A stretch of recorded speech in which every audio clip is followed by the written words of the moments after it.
Donc on a une rosténose et on a une fuite aortique qui paraît un petit peu difficile à évaluer, qu'on va essayer de voir ensemble avec la rosténose et pour discuter d'une éventuelle prise en charge pour cette patiente adéquate. Alors merci beaucoup, parce que ça fait longtemps qu'on n'a pas étudié de valvulopathie rhumatismale, Eric et moi, je veux dire, c'est devenu rare. Donc quand on pose le capteur là, en parasternal, d'emblée on trouve ce que vous connaissez tous beaucoup mieux que moi, ce genou de la valve mitrale. Pas beaucoup de calcification, c'est la première chose que je remarque, avec un petit point calcaire là, sur le genou de la valve antérieure. Alors on va être systématique, on regarde le ventricule gauche. Patrick, est-ce que tu peux augmenter un tout petit peu le gain? Oui. Ouais. Là, c'est mieux pour vous? Oui, oui. Ok.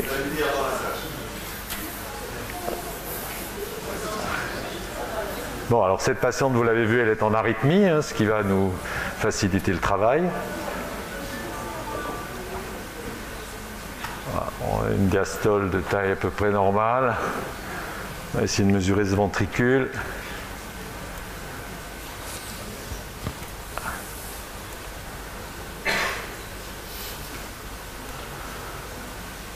Alors on a des parois d'épaisseur normale, un ventricule gauche qui, compte tenu de la morphologie de la patiente, peut être limite supérieure de la normale, un peu dilaté.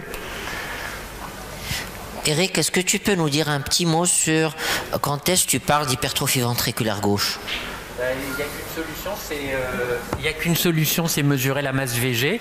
Alors mesurer la masse VG, c'est très facile si on a un compte rendu automatisé, c'est-à-dire que ce qu'il a fait là alimente le calcul de la masse VG. Et après, les valeurs sont hétérogènes, mais on va dire que à partir de chez une dame, à partir de entre 100 et 110 grammes par mètre carré, on considère que c'est une hypertrophie. Il faut faire attention parce que si vous dites, parce que les parois sont à 11, par exemple, 11-12 c'est une hypertrophie, si vous avez une toute petite cavité, votre masse va être petite. Une petite cavité avec des parois un peu épaisses, ça s'appelle en général un remodelage concentrique, parce que souvent la masse va être basse. Et à l'inverse, si vous avez un très gros VG, même si les parois sont pas si épaisses, le steak il pèse lourd si vous le mettez sur la balance. Donc c'est vraiment penser que les deux sont indissociables. Il faut la taille de la cavité et les épaisseurs des parois, et c'est pour ça que c'est intégré dans le calcul de la masse.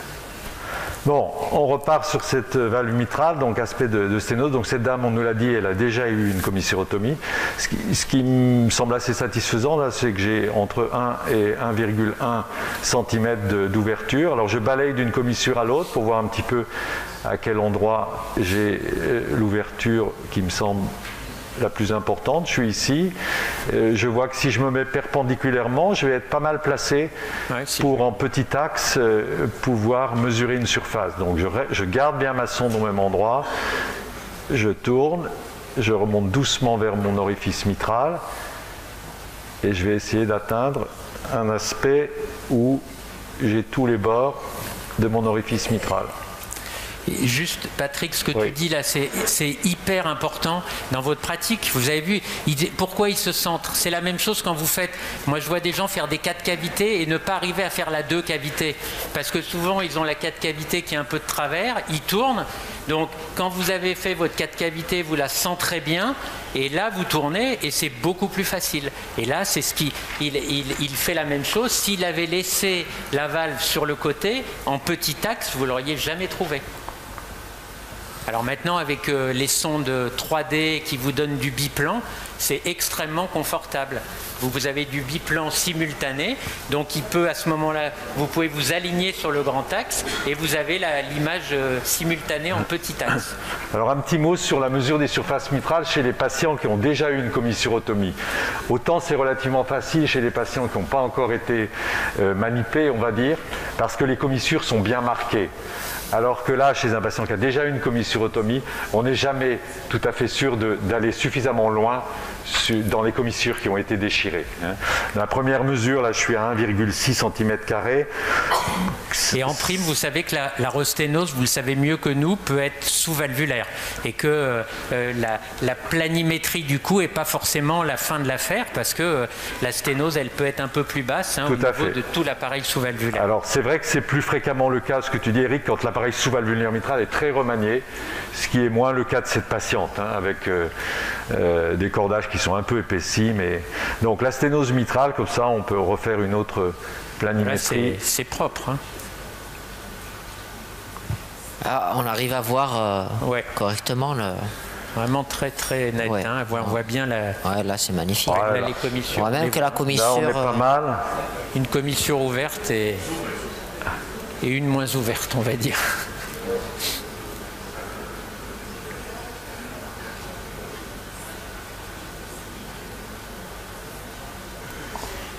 On a deux.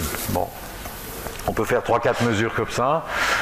Le ventricule gauche, bon, il est bien. Vous voyez, les piliers sont pas calcifiés. Il n'y a pas de calcification majeure de l'appareil sous-valvulaire. Là, je vais jusque sur la valve aortique. D'emblée, on voit qu'il y a 3 commissures, comme tout à l'heure. Alors, il faut savoir qu'il ne faut pas chercher l'image avec les 3 commissures visibles. Vous pouvez avoir une image où vous avez 2 commissures, et puis ensuite vous vous dirigez vers la 3e, vous regardez si la commissure va bien jusqu'à la paroi aortique. Donc, 3 valves aortiques, épaissis. Voilà, on l'a peut-être bien vu ici. Voilà, il y a bien très bien, 3 commissures tout à fait marquées, il n'y a pas de problème. Parfaitement. Alors ce qu'on voit déjà, c'est qu'au milieu, il reste un petit hiatus. Là. Il y a une rétraction du bord libre des valves. On peut déjà se mettre ici pour savoir où va être le jet de régurgitation. Voilà, il semble assez central. Bon, tant qu'on est ici, on va peut-être regarder. Et je suis descendu d'un espace intercostal pour m'aligner avec le... On les voit bien, là, les cusps. Là, on les voit bien. Là, je m'aligne avec le tronc artériel pulmonaire.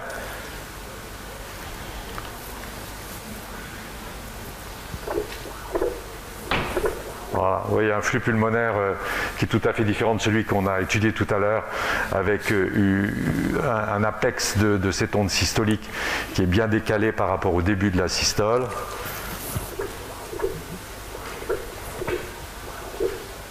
Alors j'essaye d'attraper une petite fuite pulmonaire.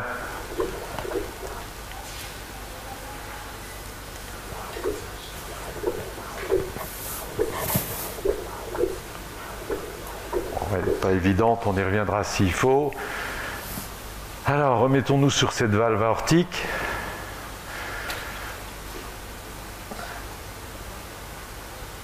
Alors une fois de plus, on va essayer de mesurer ce qui va peut-être nous servir tout à l'heure. On a un anneau à 2,1 cm. On a des sinus «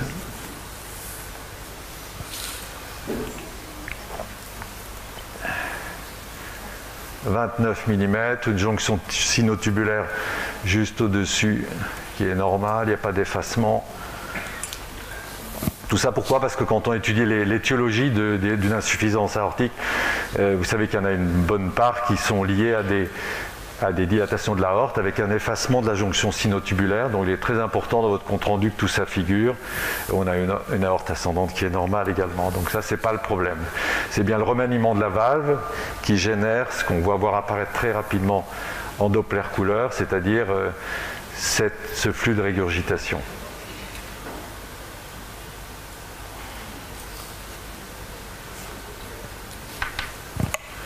Alors on va zoomer un peu sur cette zone.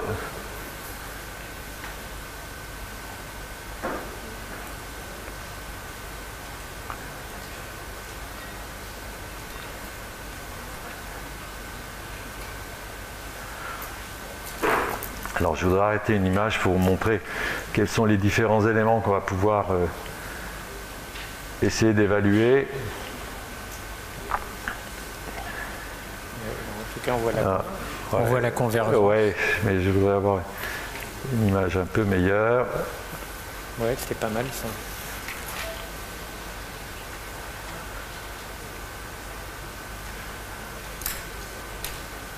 Voilà, une image qui est de qualité moyenne qui vous montre quoi? Qui vous montre que l'orifice régurgitant est à ce niveau-là, je ne sais pas si vous voyez sur l'écran. Ici, je vais le mettre avec la... Voilà, le flux ensuite qui diverge, le flux de régurgitation qui va dans la chambre de chasse. Et puis en amont, ce qui nous intéresse, ce sont ces deux hémisphères, la quart de sphère, qui sont la zone d'accélération, zone de convergence, qui va vers l'orifice, là en descendant, et puis la zone donc colorée en bleu, et puis la zone, l'accélération du flux qui se dirige aussi vers l'orifice. Et donc l'importance de cette zone de convergence est bien sûr proportionnelle à l'importance de la fuite. Alors là, on est perpendiculaire à ce jet, et le seul élément qu'on va pouvoir tirer du Doppler couleur, je vais essayer d'avoir une meilleure imagerie, c'est le diamètre du jet, le diamètre de la vena contracta. Et donc là, je vais être armé d'un petit peu de patience et puis attendre d'avoir une bonne image pour essayer de mesurer ce diamètre antéro-postérieur de ce jet. Voilà, là on est peut-être pas mal. On va faire une première mesure ici. Donc là j'ai 2 mm. Il est vraiment dans la vena contracta, on est d'accord, ça n'a rien à voir avec le jet dans la chambre de chasse. Hein.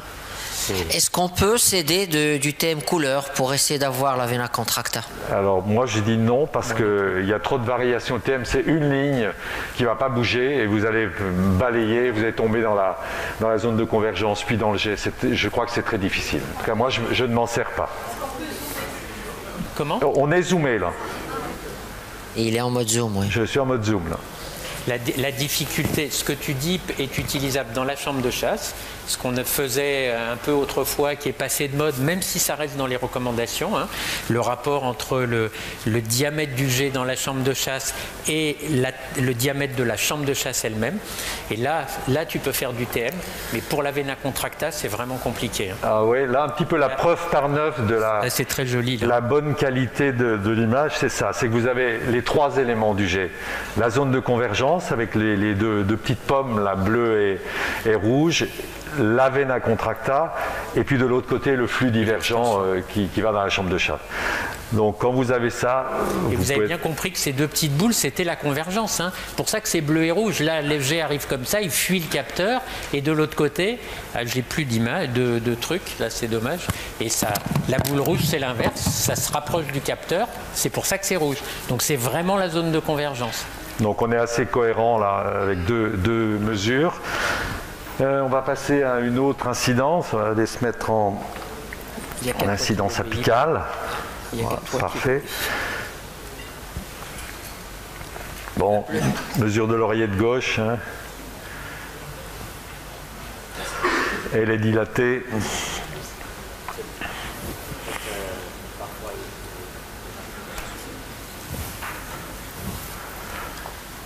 Voilà, juste pour vous montrer comment on fait, je vais aller assez rapidement comment on fait là, nous habituellement le calcul de... Voilà, on se met en 4 cavités, on repasse en 2 cavités.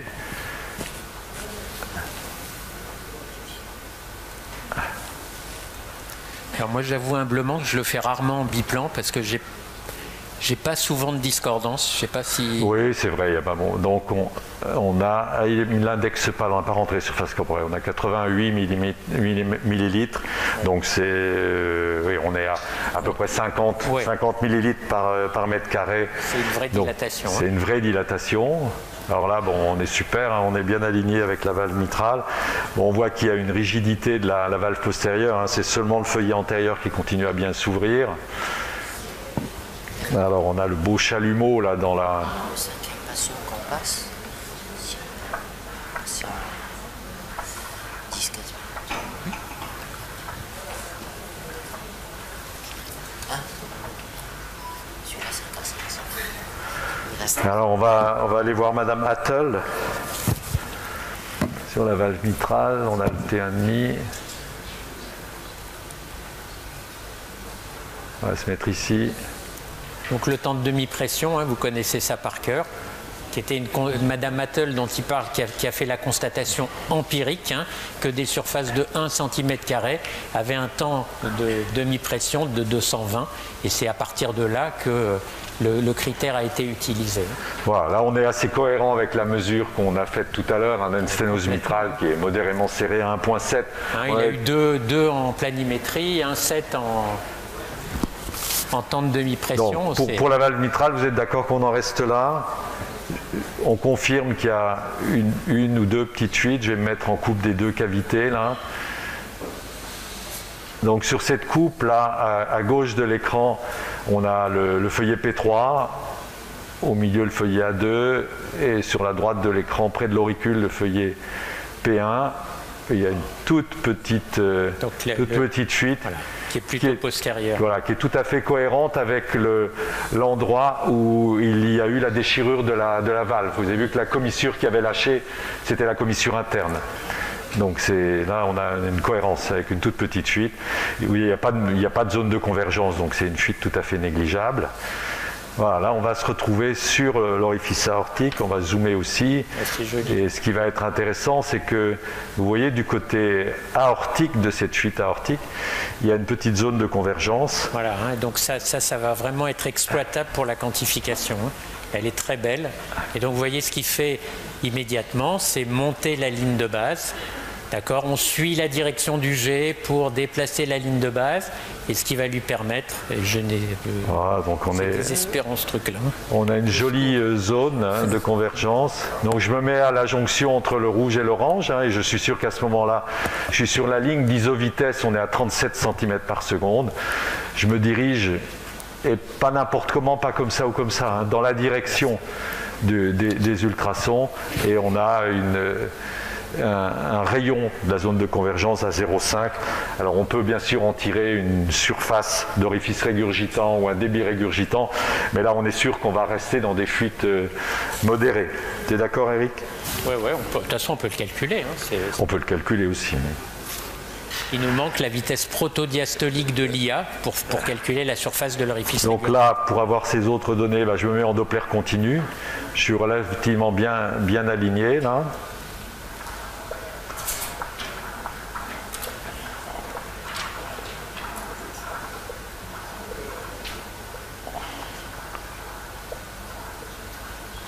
On a même une vitesse très élevée, donc ça va être une petite surface d'orifice régurgitant. Ah oui, je pense. Alors si on doit mesurer cette... On a presque 6 mètres, c'est ça? Je n'arrive pas à voir. Non, on est à 4 mètres 30 là à peu près. 4 mètres 30. On peut utiliser la vitesse moyenne? Non, c'est la vitesse protodiastolique. Donc les 2 éléments que vous allez mesurer là, c'est la vitesse protodiastolique. Donc tu avais un rayon à combien? À 5. À 5 et une vitesse d'aliasing 37. 37. Donc, et puis la deuxième mesure qu'on va faire, c'est l'ITV.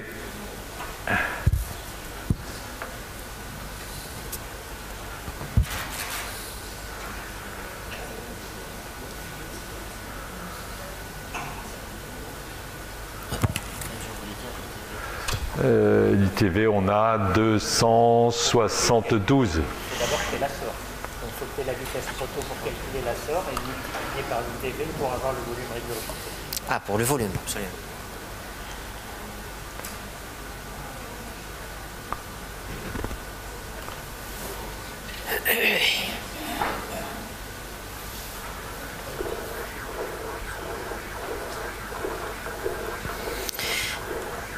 Eric, est-ce que tu peux reprendre, s'il te plaît, en détail, ou Patrick, parce que Eric il fait des calculs. Patrick, est-ce que tu peux reprendre en détail, s'il te plaît, comment calculer la SOR d'une insuffisance aortique? Je suis en train de le faire, là, donc j'ai 0,14. Oui. D'accord. Donc la SOR, c'est le rayon... Micro, s'il te plaît. Vous avez le rayon donc, et la vitesse d'aliasing.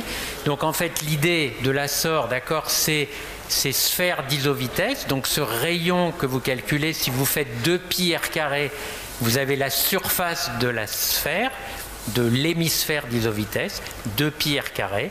Si vous multipliez par la vitesse d'aliasing, que vous avez la vitesse à la surface de cette hémisphère, donc 2πr² que multiplie vitesse d'aliasing, ça vous donne ce qu'on appelle un débit régurgité instantané. Et si vous divisez ça par la V max de l'IA, protodiastolique, vous avez la surface de l'orifice régurgitant. Donc la formule, c'est 2πr² multiplié par vitesse d'aliasing divisé par la vitesse max de l'IA.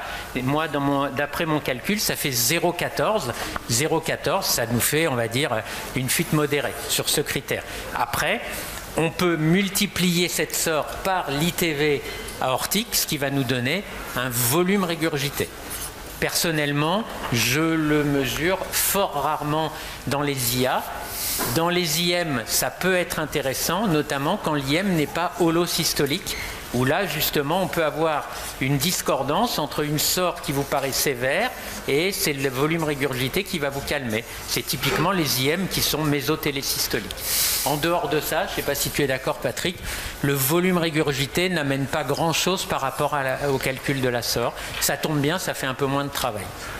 Complètement d'accord. L'autre élément que je mesure, là, pour les insuffisances aortiques, c'est que l'insuffisance aortique, par définition, elle va augmenter votre débit aortique.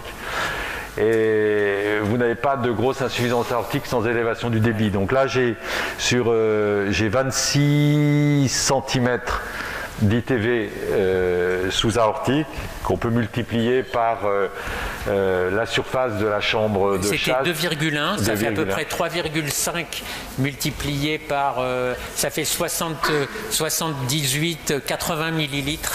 Oui, et on a 70 ou 80 de fréquence cardiaque, donc on arrive à moins de 7 litres. Ça fait largement, ça fait 5 litres de débit. Oui, ouais. On est dans des situations cohérentes où on n'a pas cet hyper débit qui nous ferait dire attention, on a mal estimé. Donc on a vraiment, c'est un dossier sympa, quoi. Hein. Oui. La dame, elle va plutôt bien avec un rétrécissement mitral qui est modéré et avec une IA qui est modérée. Tout à fait. Alors on a une petite dilatation de l'anneau mitral avec des fuites tricuspides qui sont étagées là, le long de la ligne de coaptation entre valve septale, valve postérieure et valve antérieure. Et on va pouvoir avoir une évaluation de pression droite qui va être relativement cohérente. Là aussi, ça se rejoint un petit peu.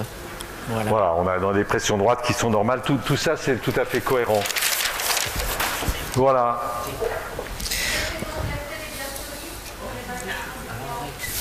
Alors l'effet Doppler télédiastolique, pour faire de la provoque, moi je déteste ce signe. Soulevez un petit peu, voilà, très bien, super. Ne bougez pas. Peut-être que Patrick, il l'aime bien. Ah oui, j'adore. Très sérieusement, il y a une situation où il est fabuleux, c'est dans les IA aigus, où là vous avez un spectre vraiment, et vous avez une vitesse télédiastolique. Il faut vraiment que ce soit laminaire, parce que vous pouvez très vite mesurer des turbulences en télédiastole, et il n'y a que dans les IA aigus où là c'est laminaire, et là ça vous donne vraiment une signature de la sévérité. Sinon, faites attention, parce que vous adorez ce signe, et vous avez tendance à le mettre en numéro 1, et c'est sûrement pas le signe numéro 1 pour quantifier les IA. Alors le signe numéro 1, c'est la SOR. C'est ce qu'a fait Patrick, c'est-à-dire la cohérence de plusieurs indices. Merci Eric, merci Eric. J'aurais répondu de la même façon. Bon là, on va abandonner l'effet télédiastolique parce que j'arrive pas à... J'ai bien fait de dire que c'était pas important. Oui, c'est absolument pas important. Voilà. Merci beaucoup, madame.